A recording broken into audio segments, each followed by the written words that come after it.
mentioned in the last video that as we start doing molar mass, we can use that as a conversion. So when we add up all of the total mass of a compound, that's how many grams are equal to 1 mole of that compound.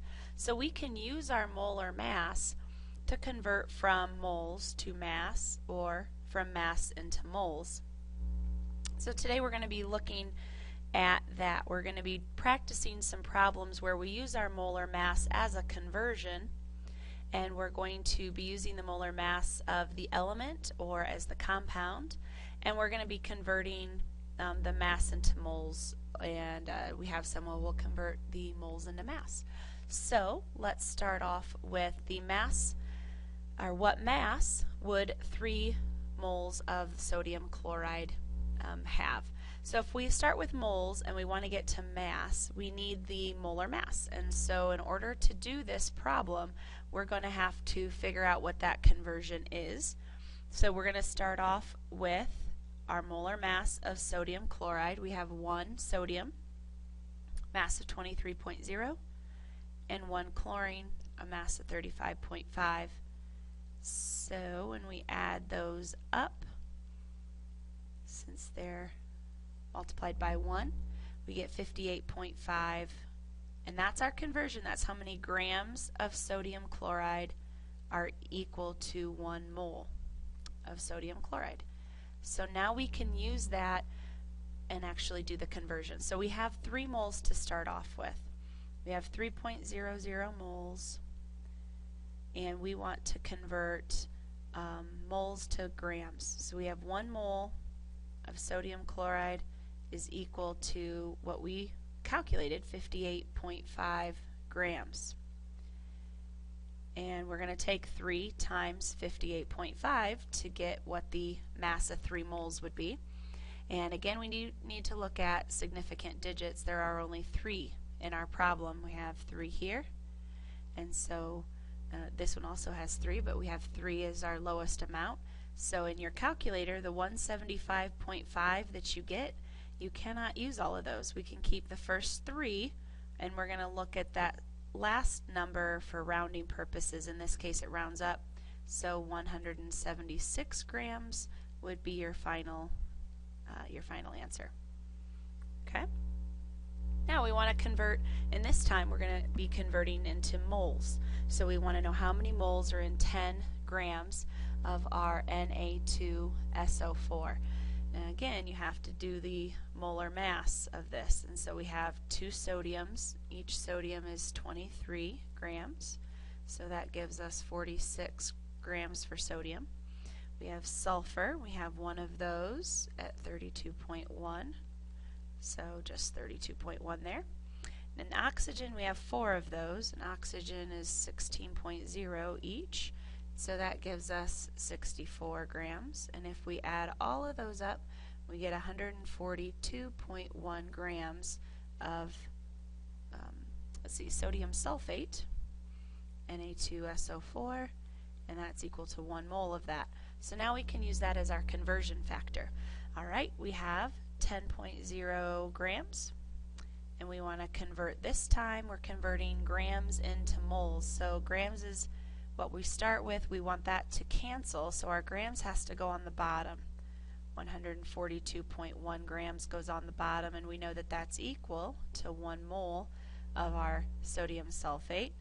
And if we take 10 times 1 and then divide that by the 142.1 grams here, we're going to be left with a very small amount of moles.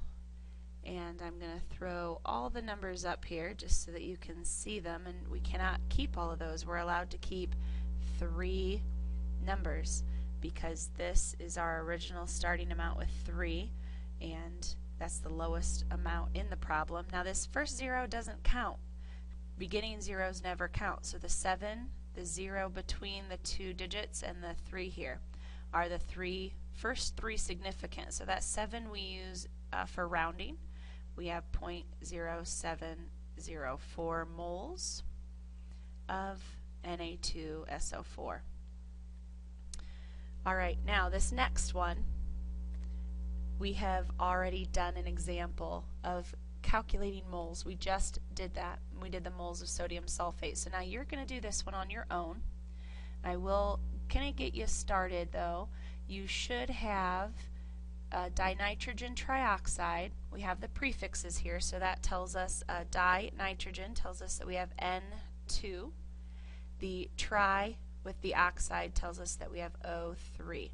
So there's the formula that you're going to be using. You need to get the molar mass, and then from there take your 75.0 grams and you're going to convert that to moles. So you're going to do this one on your own. I look forward to seeing that tomorrow in your notes. And we're going to take a look at this fourth one, which you're also going to be doing on your own, because we've done an exact problem like this where we have to try and calculate our mass. So it's given you the moles. This is the very first problem that we did today, where we converted our 3 moles of sodium chloride into grams.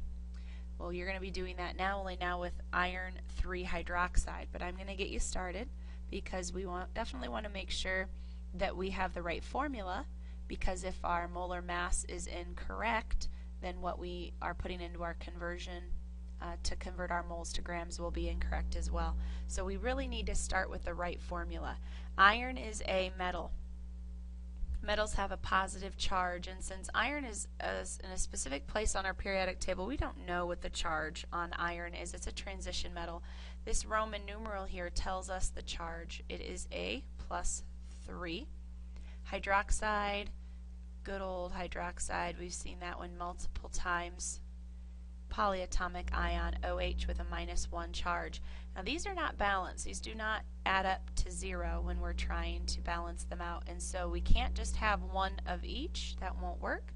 We actually need 3 of the OHs to make this balance to 0. So we would write that with Fe, and then we need 3 OHs, so we're going to put OH in parentheses to keep that as one item, and say that we need 3 of those. Now this is the formula then that you want to use to get your molar mass. And again, if you want to take a look, it means you have 3 O's. So when you have the parentheses here, we're actually going to be having just 1 iron with its molar, with whatever mass it is.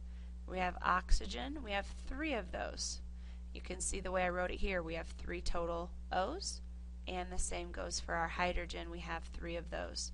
So that should be enough to kind of get you started. Again, you need to find what this molar mass is for iron 3 hydroxide, and then you can take your 2.50 moles and you can use your molar mass to convert that to grams. Take a look back at the first example with the 3 moles of sodium chloride. Although your molar mass is going to be different, how you set the problem up so that your units cancel is absolutely identical. So if you have any questions, you're always more than welcome to email or text me. Come see me before class tomorrow, and I will definitely help you if you're struggling on either of the 2 problems that you needed to work out on your own.